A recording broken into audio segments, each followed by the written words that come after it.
going to be used a lot.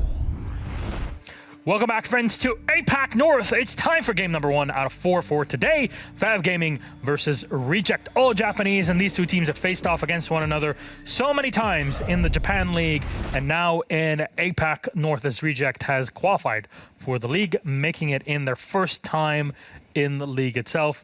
It's their 5th debut, as some would like to call it here in the Japan portion of APAC North. Welcome back to the desk. I'm Medic, your host. With me are Fresh and Fabian, and we're going to have a chat about these two squads, starting off with, I guess, our rookies, our newcomers in Reject. The team that I have somewhat grown to love and somewhat grown to hate watching them play, and I think they've got a real stylistic issue, have Reject, in where they want to play this aggressive, flank-heavy style of Siege. And then they go to the sites and the maps that require them to just play stuck in the mud and sit behind power positions. And they're really having issues kind of adapting to that because they've made this step up into APAC North and teams are now better in this division and they're punishing them for it. I mean, they are prepared for these individual plays as well. Everyone knows they're going to make them. You have a drone set up for it.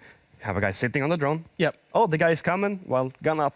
Wait for him to I want to see a little bit more substance coming out of Reject, to not just have at the minute, their strat is we run at the opposition and we keep moving forward, we keep moving forward, we keep moving forward. We never stop. And I want to see them have a little bit more substance, learn to play these power positions, learn to value the time, particularly on the defense, when they've got it in their advantage. I think one thing that Reject can learn from, actually, is watching the EUL play the LFO and how they played on Chalet. Because when they were attacking underneath, we saw LFO pushing all of the guys on top floor and retaking the area.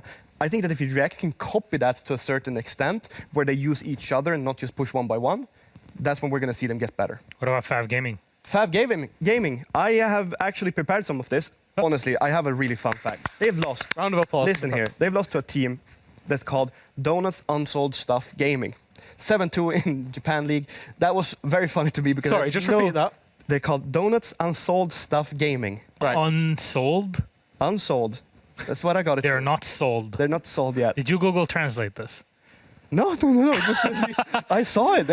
All right. Fair Anyways, enough. I actually have a short clip that I would like to show you guys with FAV because I've studied them a little bit here, and it's there he goes. It's a clip where basically, just to set the scene, it's against Sandbox. They're defending basement. We're talking in a 2 versus 3 situation. It's Ramu in closet down in the bottom, and with Taipon in elbow. I start the clip. We're going to get a short pause here in a second, and this is Taipon's position. In elbow, he has coverage behind the bomb and into blue. Those are his responsible areas. Ramu is holding the backside so that they cannot push in from behind. They've actively made a decision to give up highway and freezer because they don't really need it. You can't plant there. They have a C4 in closet to throw on the default plant if they need to. We're going to see Ramu here actually playing it really intelligently, and he's going to get the first kill here in just a second. There we go. While we see that, Taipon is flanked around into an area where he doesn't have any information. The attackers can have drones anywhere. So he's exposing himself to a position where we have no idea what's going to happen. Ramu gets his second kill, but at the same second, Taipon gets killed and puts Ramu in a 1 versus 1 situation, which he loses. The lesson to take from this is actually quite simple. You're not going to go into an area when you're an experienced player where you don't know what information they have. I think that had they calmed down a little bit, it was 25 seconds left of the round, had Taipon just sat in his elbow, he could have covered sight, and I think the round would have ended up much differently than what it did this time. Thank you very much, Fabian. It's good to hear from your point of view as an ex-professional player. Am I? Yeah. I'm still a professional player. I'm the best player in the world. Right. This is high on cocaine. Let's take you home, Grandma. It'll be fine. I think from FAV's point of view, the first couple of play days, we saw them improve on that experience and they weren't making those misplays. And it's always a consistency question with FAV, whether they will be consistently, improving or not. They looked really good, world beaters after Playday 1 and 2, and then 3 and 4. They started making those mistakes that have become known as FAV mistakes throughout the whole of the last year. Ramu's helping with that slowly, but I think what that clip there particularly showed is that kind of weakness still exists. Those players still have that kind of inexperience as such. Yeah, it's basically giving up the support work that you have for your teammate, because Taipon's job there isn't to run around and get the flanking kill. His job is to cover the bomb site so that Ramu doesn't get flanked from their bomb site. So it's the small teamwork basics that you need to work, rather rely on each other than try to get the 1 versus, well, whatever it is, 1 versus 3. Because basically you're giving your opponents opportunities to get freebies, especially when you put in an area where they could have a drone hidden anywhere. Like, we have no idea. It's a high traffic area. Yeah. There's a very high They likelihood had that there would be control a for it drone for a there. long time as well. They could have put up anything. Yep. So what about our highlight players for this? Our head-to-head, one player of each one of these two teams. Would you guys select? It's Shin and Taraniki. So we've gone for the 2 support players here, and really this was actually just to highlight just how well improved Shin has been under, as we say, under this new guidance of Ramu coming in. And FAV, for what it's worth, have improved, even if the last 2 play days have been rocky. Shin's done well on his KD. He's not got as many plants down, but he's got very high cost as well. And then moving over to Tadaniki's side, Reject have obviously struggled. The bottom of the league, they're on 0 points. And I think what I did like about Tadaniki is he's still trying to get these plants down. We're seeing 3. Let's bear in mind that the highest kind of planter in the league at the minute is Heady on 7. So it's kind of, he's still trying to play for the plants even when he can, but I feel like he's kind of been somewhat let down by his team around him in a lot of rounds. He trusts his teammates, but they don't really cover him for what he needs from them. But obviously, when we see these 2 as well, it's like when we look at both the KD ratio, you guys don't see the entry kills, but Shin's actually +5 on entries, which is quite surprising for a support player. But all of these things, it kind of just shows when you have a more structured team and a team that knows a little bit more what they're doing than the other. Because when you have your support player being able to perform, even though they're kind of like a middle team right now, FAV, they've been up and they've been down, they are a more consistent team and they're a more even team, and then your support player can cover up the back end when things are looking a little bit rougher in the front. But the problem that we've had for React is it's not look good in the front, it's not look good in the middle, or it's not look good in back. There's nowhere that's really been great so far. What about our map bans then? Let's bring them up on the screen, not in map pool. And we're banning everything until we're left with one who had the last say. It was FAV, and they take out Oregon to leave us with Villa. Again, Oregon looks so much like Slightly Russian Oregon. Yes, it is quite odd. But here we are. Oregon is taken out, and because of that, FAV will take us to Villa. That means that Reject get to pick the starting side, and they'll be going for defense, in this case, with FAV on attack. Now, Jack, I'll turn to you for this, because it seems like Villa has oscillated so much from heavy defense, 5-1 it was introduced, to now it's not unusual to see 3-3 or even sometimes veering towards the attackers. Yeah, it's a map where, and I think it was Tempera, I want to say, in EU, if we go back to EU kind of the end of 2020, coined playing Villa without a hard breacher. And a lot of teams have adopted this and kind of realised that there's a new way to play Villa, particularly on the attack, that can shift it. You know, if you play it correctly in the attacker favours, I put it in kind of a map like Clubhouse, where sometimes you're not surprised to see Clubhouse be very defender-sided. Sometimes you're not surprised to see it be attacker-sided. It's the same with Villa. I think for Reject, this is actually quite a good map choice because it will allow them to get very active. It's a huge map. They can get these roams and these flanks off. What you're saying is super. It's a part of the game that a lot of players don't know. The choke points is what you're building up on Villa, right? We're looking at all of these positions that actually turn into quite the heavy choke points. Yep. We're looking at plane, for example, people pushing in from top red stairs. That's one of the most normal choke points. You can't really push into long. That's another choke point. And that's where bringing these kind of meta operators like Ying or Glass or something like that and skipping the hard breach, as you're saying, it can really like open up everything, because if you're in control of the choke point as the attacker, all of a sudden you've changed the entire defensive setup into an attacking setup, and you haven't even done anything. The defense have done it on their own. They've given you that. But as you say, Jack, I think it's a great map for React. They can probably rely a little bit more on their flanking game in this map because it's so big, even if it lends itself a little bit better, which is what I've been looking for them to do, is to get on a map. And now all we need to see is their team play turn up, and I think it could be a fun game to watch. Then potential for Reject to get their first win today against FAV. I'm sure FAV would not appreciate that, but hey, that's up to them to work through in-game itself. Fabian, Jack, thank you very much. Reject versus FAV Gaming. We're going to go to Villa, get it all started. We've got Ace and Des. Take us through it. Enjoy. Thank you very much, Milosh. Good morning and welcome over to the casting desk for this first game of the day. They touched on it there a second ago, Tim. Reject still looking for their first point in APAC North. But given how tight it is in the mid-table, 5 or 6 teams sat around that 5-6 point mark, one win puts you straight back in the picture. It does. And for me, Fav, there's still that team that I'm sort of waiting for a slip-up. You're not that team. I'm just waiting for a mistake. And it's no comment on Fav. They've been playing fantastically well so far. But I just look at it, I think, think, surely it's got to end sometime. They've come out of nowhere and already they're charging towards the top of the table. So it's, will today be the day? Is this going to be the slip-up that feels like it might be coming for FAV? I don't know. We both said it walking into the studio. We were like, it just feels like it's that day where you could see the wheels start to fall off a little bit, because the first couple of games, FAV looked transformed compared to what we've seen before, bringing in Ramu, of course, as well, bringing a bit extra to the team. It did really help, and then Playday 3 didn't go so well for them. So it's a bit up and down, but you are against a team that is struggling to find even a single point. So like many of you at home, 78% of you, in fact, many are favouring FAV to take this game, but don't count Reject out yet. They've had their 4-day introduction, the 2-week double super week, I guess you can call it. Double super week. Double super week. See, I called it super fortnight or something like that, and they were just like, nah, it's super week. I'm like, but it's not though, is it? It's 2 weeks. So it's super week, I guess. Super week squared. Week squared. That's not a bad one. Super week squared. We're going to head into our operator bans. FAV are just players of the night. Reject coming in with a ban onto Flores.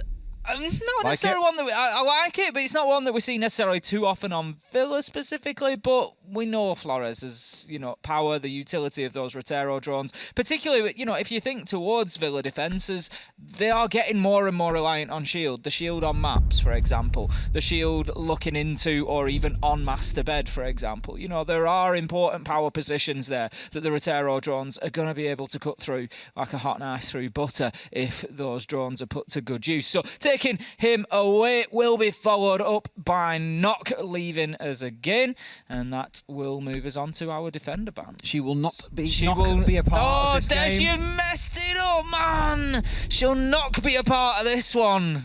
Tragic. True tragedy that was. Epic failure. Still, the Flores, I think, is definitely worth touching on. Even back in the old shield meta when Goyo was a thing, when he still had shields, you'd see an awful lot of Flores coming through. What? Fresh is pointing at something for me. I don't understand what he's even pointing at. He's going to come and tell us. But Mira and Valkyrie have gone for the time being as well on the defensive side. No surprises there. Just Fresh talking waffle like he normally does, Tim. I think he's pointing out that we've got an alternate player on the side of Reject. No, so they've got a 6-man roster. They've got Window as well, and they've been changing that kind of in and out. No Time didn't play on Playday 3, so it's kind of been, So the problem now is, even he knows he's talking waffle across the room. I can tell you now, the problem here for Fresh is that he hasn't read that as no time. It's because of the GG on the end. He's read it as Meg. He's read it as Meg at the end, and it's confused him. He hasn't been able to... Hi, Meg. Welcome to the game. He hasn't been able to see the words no time in that. As soon as the penny dropped with him, I could see it in his eyes. Oh, the face of defeat. It's no time. To be fair to Fresh, there is capitalization now that we're looking on the game screen, but on the camera screen, the font was all up well, this. I know them folks from Hull. Those folks from Hull always struggle with the English language and letters and words. Understandable. Right. We're back in. We were talking about that Flores about 2 minutes ago, and it went to one side. When Goyo had shields, I think it would have been really valuable as an operator then, but for the most part, we didn't have Flores in the game at that point. Mute Mozzie was a really strong thing on this map as well, which weakened him somewhat. But with them being nerfed a little bit, and, the rise of the nade meta needing Jaeger and Wamai more often, I think shields then, yes, have become really sort of strong again. You're seeing them being brought along to put on maps table facing up towards red, but I can't think in my head how many times I've seen a Flores drone come in from red landing and kill 2 ADSs, sometimes a Banshee, a shield up on maps table. It's just a really valuable operator on this map because, like Fabian was talking about, there are lots of bottlenecks that you really want to lock down with utility. So a very smart ban overall.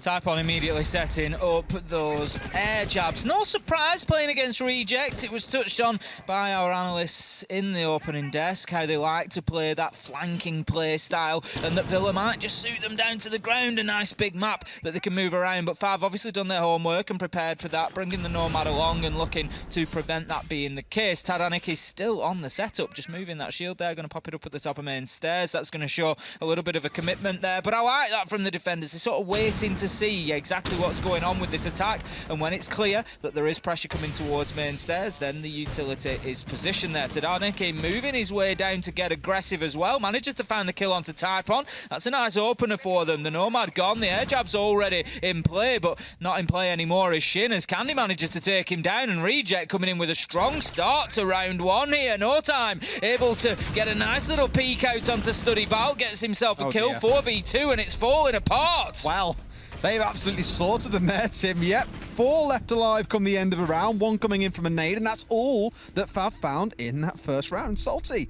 want to have a little celebration, Dan? You got yourself a good first round on the board there, looking very convincing. Good couple of swings coming in that FAV clearly weren't ready for, and even when it came for that push up main stairs from Afro, simply could not find the man. So a good start, FAV. Got to wake up in these gunfights, I feel, otherwise this could be a very rough 2 or 3 rounds. It could be a very quick 2 or 3 rounds if it continues like that, Des. It takes me back to our ex-Vitality game that we had, looking for Org, of course.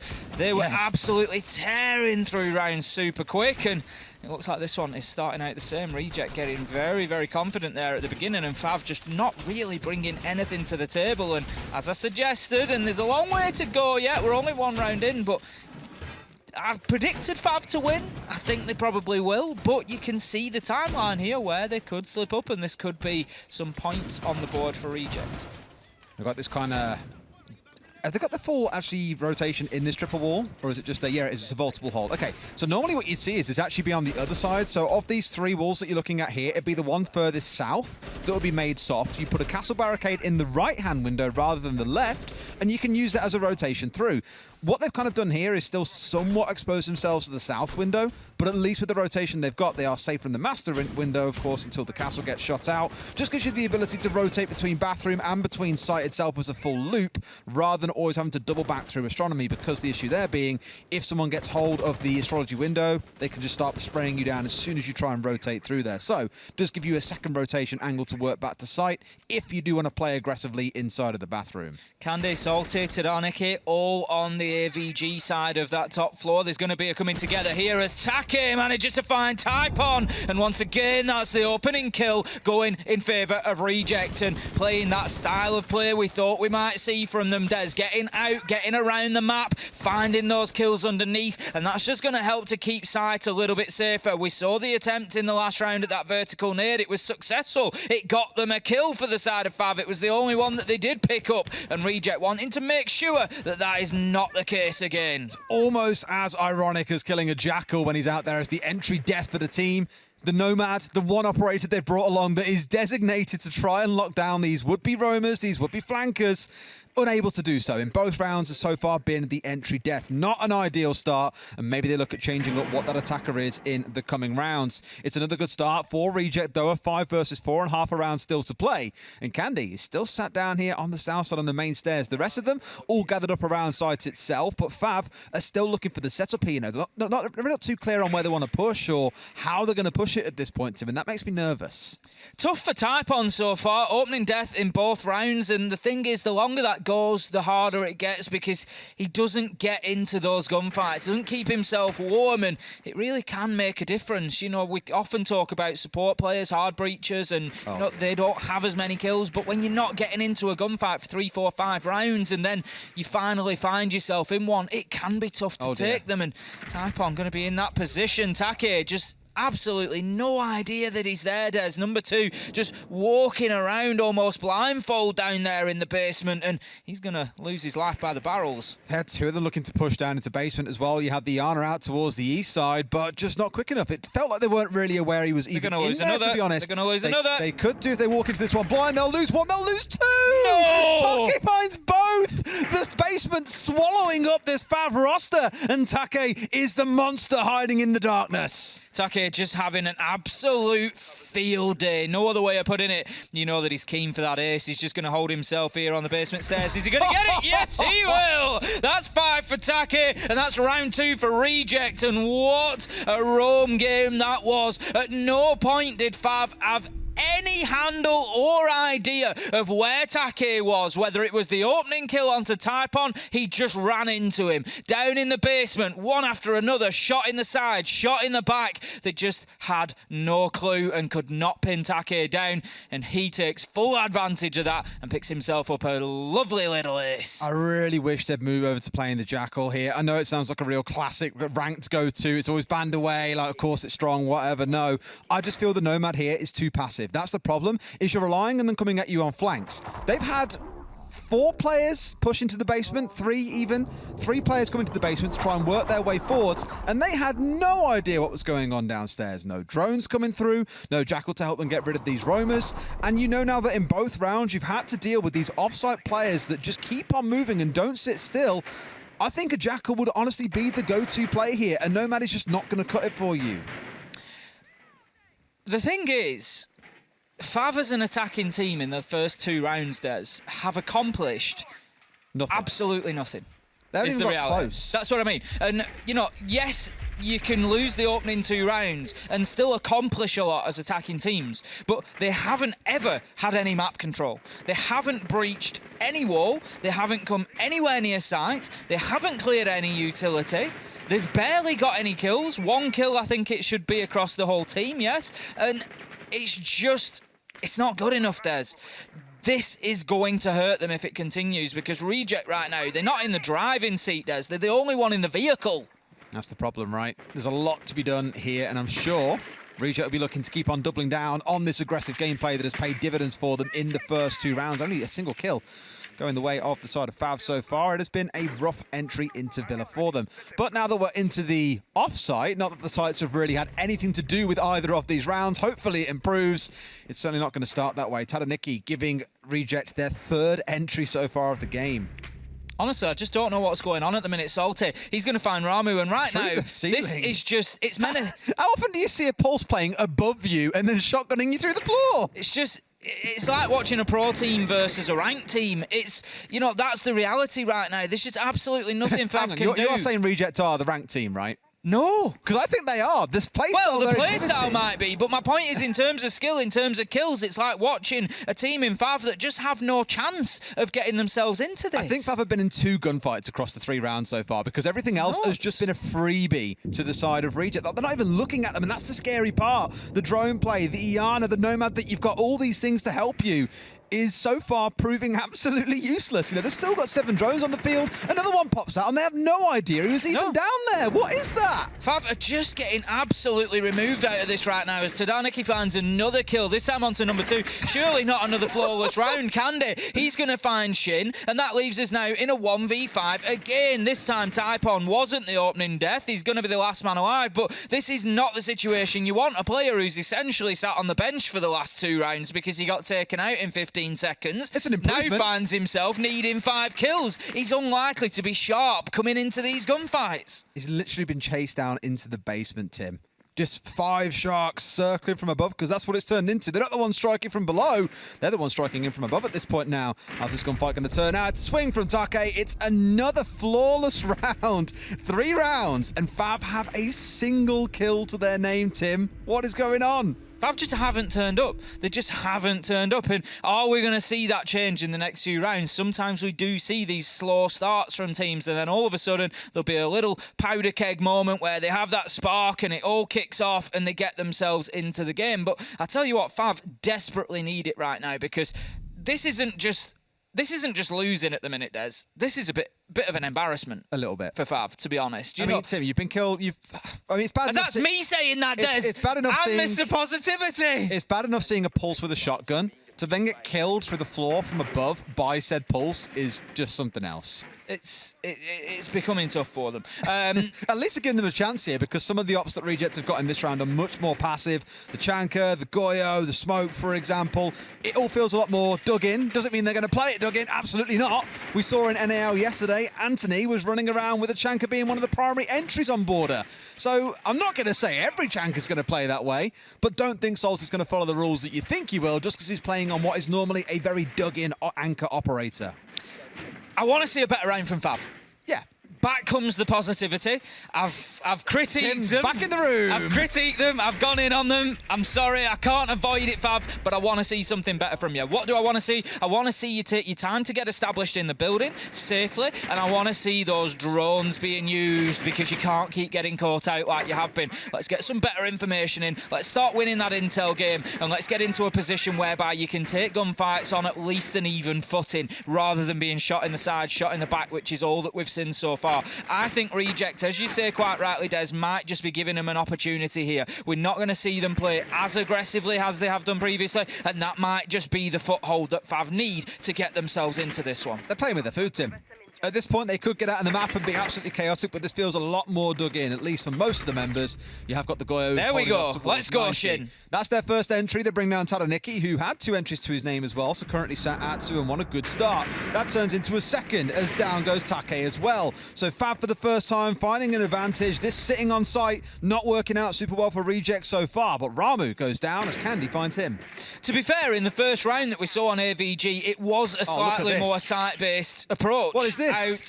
Surely not. surely How did he get away with that? How? He He- ground walks through Stud. He gets the one almost a second, but finally gets traded out. Afro does not want to lose another round. It's a 3K for him in round number 4. Number 2 with the closeout. It was that close to disaster, but FAV finally get around. Ultimately, Reject, they don't get away with it, but it was very, very close. They didn't get a kill out of the crouch walk into Study. It was just a down, but it was, as you say, it was still somewhere that they just should have positioned they shouldn't have been getting into, is the reality there. But FAV get themselves around on the board, and I feel a little bit like Des.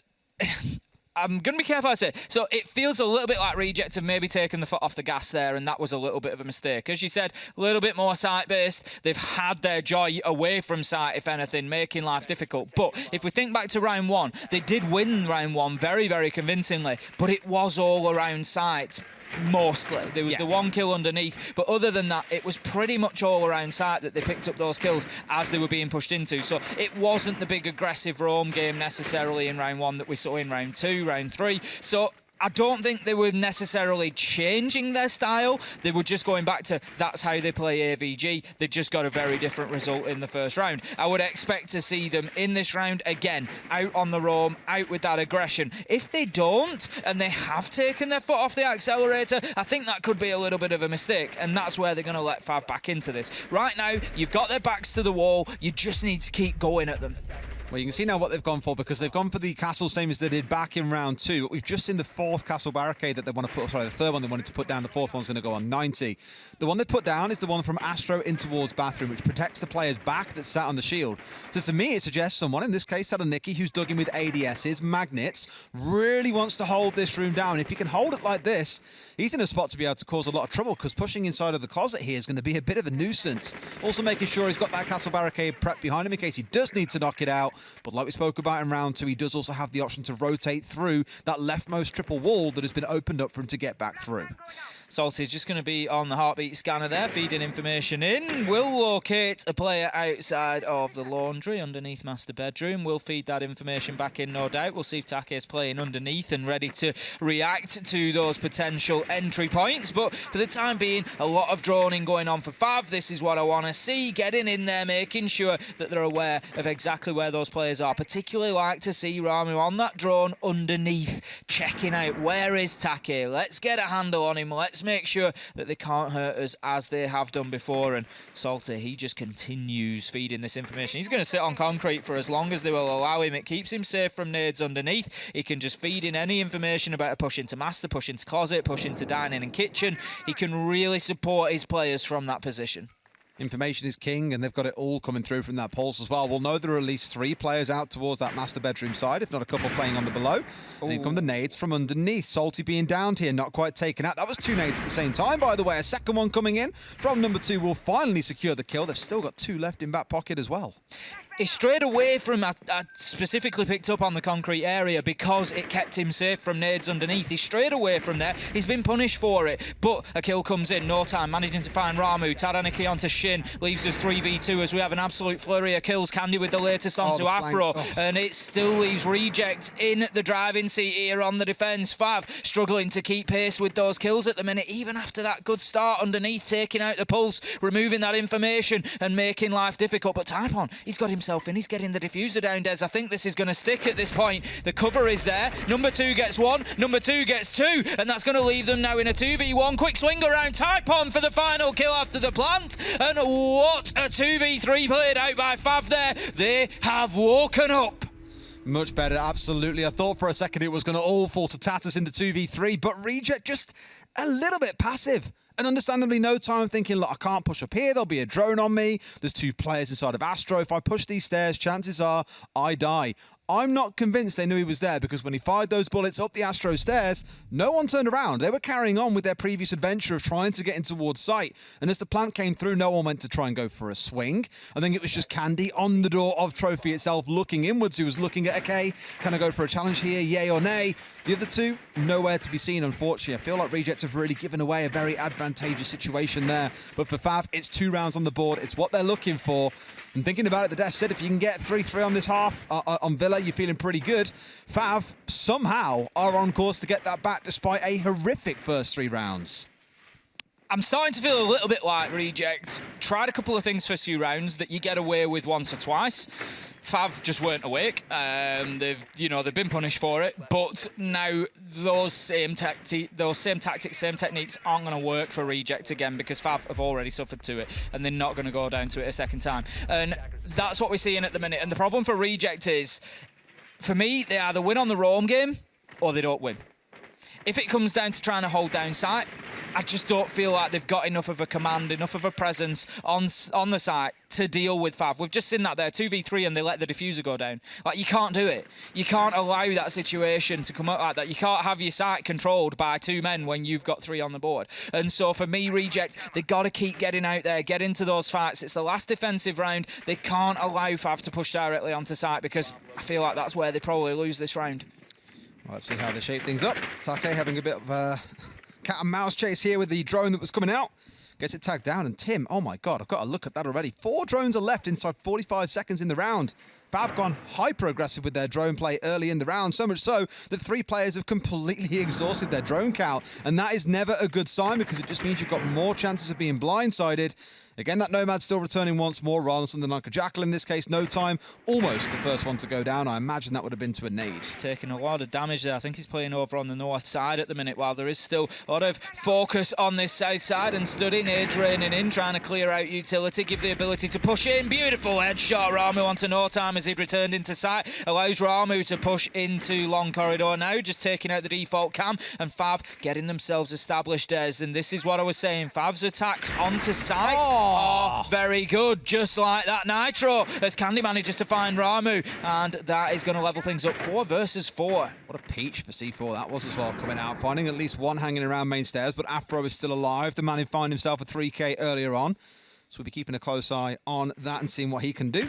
Again, just getting rid of the bulletproof as well to make sure he's at least got a much more comfortable angle stepping forward, so that you're not going to find yourself being constantly spotted out by the enemy team when you're trying to push in through study.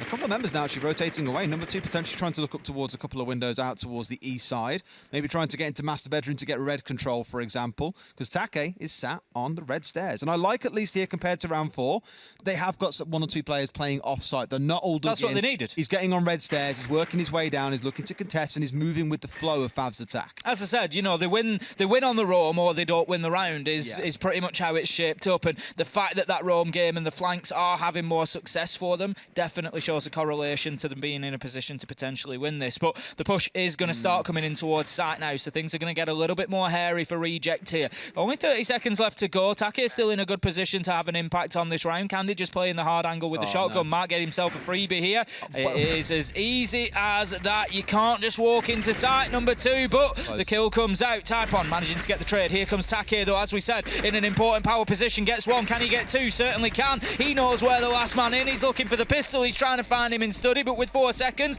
this one's over. Shin can do nothing but vault into sight, and Reject play it smart, get themselves away, and no surprise. That round was once again won by a player out on the roam, returning on the flanks, not dealt with by FAV. They had not quite command of sight, but they were getting into that position. That trade from Typon really opened things up for them to be able to get in and get control of maps, but without red stairs locked down, allowing Take to just stroll back on in, it all fell apart. I admire FAV for making the call to go for a full rotate as well, away from main stairs, away from attacking south side, to instead moving everyone up towards the top side. But we spoke about that 2-minute 15-second mark when they were down to just 4 drones, and it's like, if you're going to make a big rotate like that, you need information. You can't walk blind someone with a shotgun. You can't let these flankers come up on you. It's the whole reason why you've got something like a Nomad. And even looking here, right, only a couple of air jabs in, well, 2 left in back pocket at this point. This C4, by the way, got to give some shout out to that. It's just one of those I look at and just think there's nothing to stop Take doing what he's done throughout this half, getting himself out on the roam, following them on the flank. It was no time back in round number 5 when they did get the plant down and get the win on the castle when he came up Astro stairs. Their flanks aren't covered, in which case you've got to ask the question, what was the Nomad bringing you in this half? Because it didn't ever seem to impede Reject. Well, this is it. Reject will have been fully aware of how many drones they've taken out. You know, it's part of the pro game. They will make sure that they're aware of that as the count goes along. And the fact that they know that they're down to so few, that's going to be sending that big message to Take to say, yep, you do what you want underneath. You do what you want out on the roam, because there's no way they're going to have flank drones in place. There's no way that they're going to have all of those angles covered off, and it really was the case. Now, number 2. And FAV going to move on to the defence this time around, and they really do need to turn something out here. But for a team that has struggled throughout the season, attacks will always be the big question mark. That's going to be the case for Reject here. Can they get rounds on the board when they're on the opposite side of things? Some of FAV's attacks did look terrible in that first half, but Reject, as you say, are a team that throughout this stage have just not looked good on the attacking side. Very kind of uncoordinated at points, a good few solo pushes. Most of their attacking rounds have really come down to big clutches out of this man that we're on now. Salty, big 1v3s on Skyscraper, I think, back to. Outside of that, they've struggled. So defense has kind of been their home. Attack is where they need to change things around. You'll be happy with that 4-2 buffer, but to know you've got to find at least 2 attacks here to guarantee at least overtime, 3 to get the win. It kind of screams to me that's why they're sitting in behind a Monty here, is using him as their front line, a bit of safety to push their way forwards, because they aren't 100% confident in taking ground through team play. Ramu just trying to hold on to these main stairs. Toxic Babe canisters being used pretty early here to halt the progress of the Monty, who gets quite aggressive there. Comes round with a little look. It has a bounce off the shield of the smoke canister. It's still going to be deployed, still going to force that Monty back. Number 2 taking a lot of damage on the Goyo, though. The nade from underneath. No, Take! Oh, he took too long. He held on to it too much. Ow. He's going to finish himself off as Salty manages to find Ramu to level things up 4v4, but not an ideal start for Reject. Self-nade. A self-nade at the pro level. Those Tim. are rare. They're very rare at this level. Incredibly rare. We thought frost mats were funny. Well, self-nades are also pretty hilarious. Salty's got his way now up main stairs and looking to step forwards. They've smoked off 90, so Typon can do nothing but spray as the C4 comes raining through. Number 2 is sat on about 5 HP here. A single bullet will be enough to see him out of this round, and then really it comes down to the 90 player and the Vault player to do the hold for them.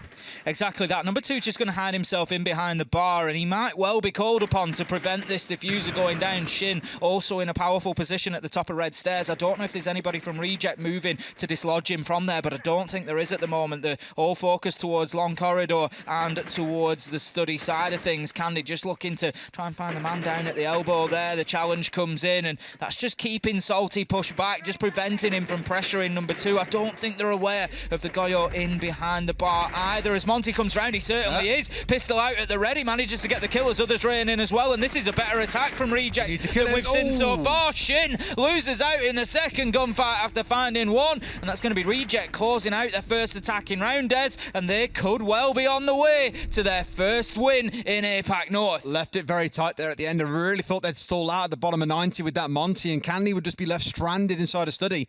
You could see that he was looking to get in sight and stick that plant, but was waiting for something else to happen. And it only took 1 kill from Reject for the whole thing to fall like an avalanche. 3 kills fly their way, and they get the plant. Almost a clutch opportunity coming out at the very end for FAV, but just couldn't find the shots that they needed to get. And understandably, FAV now call themselves a tactical timeout. I'm kind of surprised it has come this late. They didn't use it in the first half on the attacking side, when really as the attackers, you need time to get things sorted, to get the communication going. Defenders, you tend to have a little bit more time to talk during your setup, for example. So probably would have preferred to see it used in the first half when it would have had a much greater impact. But here they know that things are looking a little bit dicey. Yeah, I think it's, you know, from their point of view, they're thinking, let's have that first defensive round, see exactly where we stand, see how it goes, and then they will then say, right, that's not gone particularly well, let's have a tactical timeout, let's hit the button. And that is exactly where we stand. That's going to tick the time by. They'll head back in. For me, how do FAV put the brakes on this? The thing is, it wasn't necessarily necessarily an aggressive push into site in terms of speed.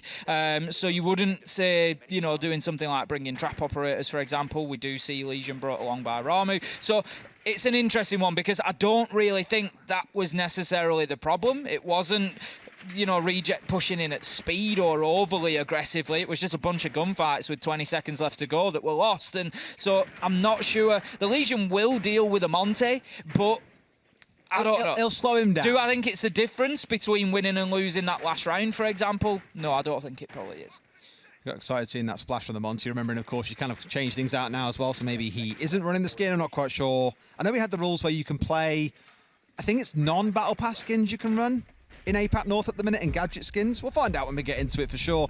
But they're going to stick by the Monty once again because why fix what ain't broken? It did help them get a lot of ground. It did help them pressure onto main stairs. You even had him step inside a bar and get a one-tap pistol kill onto the man sat behind the bar. So Salty playing the operator quite aggressively there and doing some good work for them. Yeah, like I say, the Legion on board might be the answer. I'm not sure that it will be. You know, it is an immediate, obvious answer to something like a Monte. Alternatively, you could bring something like a Clash. You know, the electricity from Clash's shield doing damage even through Monty's extended shield. So the perfect counter, if you will. If they come face to face, there's nothing really that Monty can do other than back out of that fight. Whereas the Gumans, they're going to have to keep fighting. If he's going to move through Master, it's going to be very difficult to actually keep those Gumans in positions that are going to impact on Salty here, because you've got to expose yourself as the Legion then. Ramu's got to poke his face out of somewhere to start deploying those Gumans, so it could be a tricky one. Looks like a similar strat coming out from FAV actually as well. Can we just jump up to the top floor for a second, please, Observer, and see what the setup is? Yep, it's exactly the same, except they haven't got the rotate this time in the triple wall. They are still looking to play inside there, which Salty has already strong-armed his way inside of. Again, the Monty fantastic at taking ground like this. Ramu expecting someone to be downstairs, and he's got the right idea, because Candy and Take are running around down here at the moment, so hopefully he can greet them and slow down their progress through the map. But if nothing else, I think all the action really is going to be around that Monty upstairs in bathroom. Yeah, I think you're right. Nitro comes out, could be a big one if it manages to find the kill, but does not. Not even going to find any damage onto Salty. That could have been a really big moment. Smoke canisters looking to slow things down. No time, however, manages to find the kill, but Afro and number 2, the big stars so far for FAV today, continue to find the kills, and they managed to get it to a 4 versus 3 advantage. FAV here as Candy looks to aggress in. He sees his man. Does he get the kill? No, it's Tadarniki ultimately who manages to finish off Afro. 3 versus 3, and the pressure is mounting on FAV once again. Great nade coming out from Candy as well, catching Ramu just outside of the trophy door. They've got this north side control they're looking for, and only 2 left standing on the side of FAV. It's Shin, it's number 2 against 3. Them against the world with 50 seconds on the clock to keep this one going. They're being red pinged out, so they have an idea as to what's going on here on the side of Reject. They know these 2 members are sat on the south side. Number 2 was looking for a flank, but ran straight into a flash, and with that, that's Reject's call to say, right, one's behind, one's in front, push him and go for the kill. They force him down red stairs, and surely here can think about a plan. In comes Tadarniki, getting rid of the Gumine first out of his back leg, and then going in for the plant. Now they've got to watch out for these flanks. Number 2 coming up on one side. Are they going to try and stick it? No, they cannot. That is Diffuser down, and a 2 versus 2. Shin is stuck at this point, though, because they know exactly where he is. It's going to be difficult for him to get in and make a move. Number 2 taken down, and this should be over. There's only one position that Shin can push from. He's not taken the opportunity to rotate underneath. Has to come from red stairs, which was exactly where Reject forced him previously, and they managed to pick up those final 2 kills. That was really well played by Reject there after that diffuser was dropped on the ground. The kill came in from number 2 to prevent the plant. And it just wasn't enough because Reject, they had the thought process, they had it locked in, they knew what the game plan was, and they executed it very, very well. Love what I'm seeing out of this team so far on Villa, and I tell you now, there's going to be a few teams in APAC North left to play Reject who think we're not going to be going to Villa against them. Absolutely not. I mean, Fresh was saying it on the desk before this game as well. A bigger map for Reject, a chance to use flanks, for example. Absolutely. But even on the attacking side, they've now won 2 rounds back-to-back. They're looking fantastic on the attacking side. It's a little bit scrappy at points, but they're getting the results. They're winning the gunfights. And they're kind of one of these teams that I call a bar team, right? Everyone needs to be able to step above them to kind of be able to compete towards the top 4. Now, Reject are sat at the very bottom. If you can't get wins against Reject, you're probably not going to make it into the top 4 because this is a team that many will look at and go, right, freebie. They aren't really together yet. They're still figuring things out. Everyone else has beaten them. We should be finding these wins. And for FAV, this just might prove to be the game that means they do not get to go through to playoffs. Well, this is it. It could be the defining moment. You know, you beat your top teams and that's great, but they're not the ones that you expect the points from. You know, they're not the ones that you need to compete with necessarily because, like you say, teams like, you know, your Cyclops, teams like your Damwon Kia, they are going to get these points. And oh boy, you've got to match those equivalent results. And FAV right now not looking like they're going to be doing that. Well, look at the sweaty lineup coming out of Reject for their potentially last attack. They've got the Decabi, they've got the Jackal, they've got the Lion. It's the trifecta of doom of any ranked player. They know what this is like to be crushed down under this style of comp. It does mean they're, of course, going without Hard Breach in this round, but they spoke about this on the desk as well, saying you don't always need Hard Breach. In fact, teams like Rogue over in EUL were attacking this map with no Hard Breach, just calling a 3-2-1 countdown, rush and push through the bottlenecks and find you ones. And it worked out super well for them. Clearly, it might just work out well for Reject in this round. That's it. They've not done badly so far in those gunfights. There's been a real shortage of kills on the side of FAV overall. Number 2 having about the best day, finding 7 so far, but just not enough to keep them competitive. The drones are racing out across that mid floor. Ramu up on the top floor will be spotted out by Teraniki's drones, so that's just going to tell them that there is some top floor work to be done here, and you wouldn't put it past Reject to be able to. Afro, Ramu both playing up there. They've got the verticals opened up, so realistically, Reject, they could do with getting up there and clearing them out, and that's exactly what Taki is going to be doing. Absolutely. Candy pushing his way forwards, already on 11 kills as well. No doubt looking for a couple more to really flesh out those stats after what has been a rough first 4 play days. Things starting to look up for them massively here on Playdate number 5. A push coming in from the south side for Reject. Most of FAV dug in deep. A couple of players on the top floor, but the rest are all sat downstairs. One of those being the Pulse, who's looking for any players who are pushing around Pantry Stairs.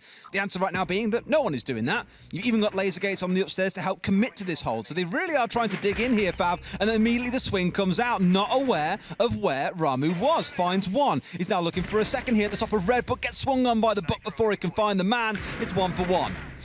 Couple of kills coming for FAV though that mean it's now a 4 versus 2. Going to be tough for Reject to complete this attack as FAV just start dropping away. They're not going to overcommit to that top floor. They want manpower back on site because they know that Reject don't really have too much of an option now other than to push directly. They've no vertical destruction in hand, so they'd have to work with the vertical holes that are there. Out comes the kill onto the Lion. Shin finding Taraniki, leaving us now in a 4v1. Cheeky peeky through the drone holders as Salty manages to find the shoes of Shin.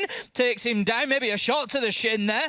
And it's going to be a kill ultimately, 1v3. This is the Salty power spike though. The 1v3 is where he really starts to shine. Can he find either man? Knows us one off towards got the right in this DMR. case. He's ready to do it well. Gets onto the second as well. Now what more can he find? He does have the DMR, Tim, and they hit pretty nasty. There's one behind the bomb. There's one on door, but he's looking a bit too close. Loses out in round 9, and FAV can start a bit of a recovery effort, but is it too little, too late? The best they can hope for is going to be overtime at this point. 3 rounds to go, though, and a long way before they can start thinking about that Reject. Plenty of opportunity now to close this one out, but it's an interesting question, Des, because we haven't seen Reject in a position to close out a game just yet. So we talk about it quite often. I say, you know, it's this about clinching games. How, as a team, do you get it over the line? It's all well and good winning those first 6 rounds, but it can be for absolutely nothing if you don't win the 7th. And some teams, they do just crumble when they get to that point, and all of a sudden the pressure hits and they can't get it over the line. So Reject, how are you going to stand up to this challenge? What are you going to look like under that pressure? Will they crack? Will they bend? Or will they get it done? They've got plenty of opportunity. They've got their choice of sites. It's AVG they're going to pick up first, and they only need 1 more round.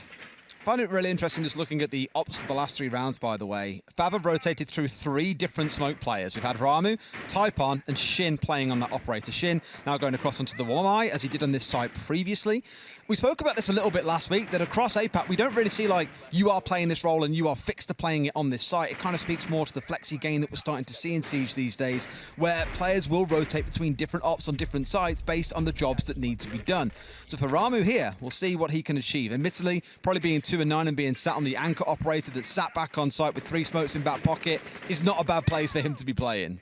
Not at all. We've got the... still very, very fascinated by watching these Goyo canisters. Obviously, we've had the change to his gadget, no longer attached to a shield. It's just the explosive unit itself. But the burn time is pretty long, Des, and the area is pretty big. So we are seeing some good use of it so far, but it's still been limited. And I love to watch when we have the new gadgets come in or when we have big alterations like that and just see exactly, you know, how these pro players can think of using them. What methods can they come up with? How do they build them into strategies? And right now we've got one of those Goyo canisters on main stairs, and if that's detonated, it's going to really waste some time for Reject. One of my favourite uses so far, I forget which team it was that did it, I think it was in EUL as well, but they put 2 Goyo canisters on the floor inside of Aviator. One just in front of the vault door, one on the study door as well, but they were facing towards the doors, so you couldn't just easily shoot them as the attackers and kill them, because half of those Goyo canisters are covered by a protective plate. You have to nade them, or gun 6 them, or some other method of getting rid of them, unless you can find the angle to actually shoot them. That was really effective for wasting and stalling out time, and I would like to see more teams employing that sort of thing, but for here, like you said, it's that one at the top of the red stairs that's going to do some work. Could have been dangerous for Typon there, getting spotted out, and the kills come in. Take finding Shin, and Typon being taken down by Candy. As I said just a second before, Des, the Jaeger had been spotted out by the Twitch drone at the top of red stairs, and it really had to be closed out and killed. You can't have that sort of information and let teams get away with it, and Reject don't. They punish FAV. 5 versus 3 now. Pressure mounting. FAV just scrapping, scraping, trying to keep themselves in, but it goes from bad to worse as Taraniki finds Afro. Salty going to be downed on the Monty. If you could down any operator on this lineup, I think that is the one that they would have chosen. FAV going to be challenged into study. Number 2 finding no time. Essentially a 2 versus 3, 1 versus 3 as Take finds his man. Candy finishes it off, and the win is going to be super sweet for Reject as they manage to put their first points on the board in APAC North. The tempo of this game really being established by those first 3 rounds, I think, Tim. Reject just out on the roam, absolutely terrorising. I think we found our dancer, we found our celebration boy. It's Salty. I think Salty might be happy about that I think he might be quite delighted with that, because not only have you got your first win in APAC North in this case, you've also beaten a team that you have played against time and time again in the Japanese league. Both of them from the Japanese region. They will have played each other throughout the year in that competition, but a big win. We can't take that away from them, Tim. Oh, it's a beautiful result for Reject. Absolutely fantastic. The thing is now, you've got that question of, is that going to break the seal? Are we going to see a slightly different Reject coming out? Is that going to be the confidence boost that they need? And what I love about this, obviously we had T1 last year that sort of struggled throughout the year. Yep.